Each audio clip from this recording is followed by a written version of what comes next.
So we're going to look at Law 4 now. Before I do, I just want to make it clear that Law 4, Law 5, and Law 6 are very, very closely related and they all work together.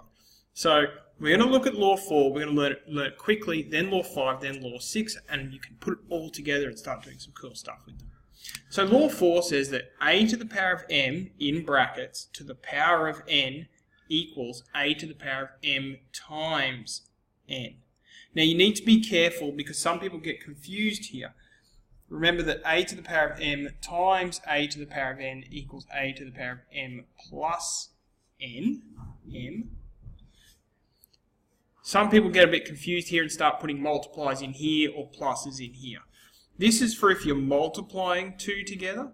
This is for if you're taking one and raising it to another power. So that's how this one works. Let's take a look at an example.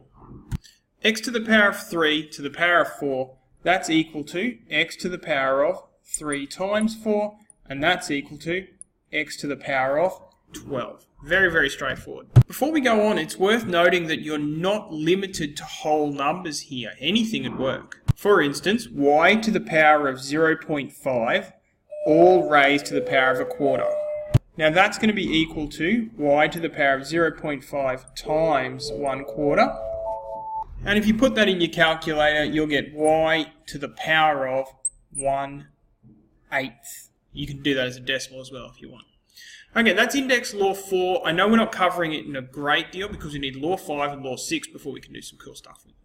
Just to be super duper extra clear, when I said whole numbers, you can do decimals or fractions with absolutely any indexes. I'm not just talking about this law, but all of the laws that we cover can use decimals or fractions.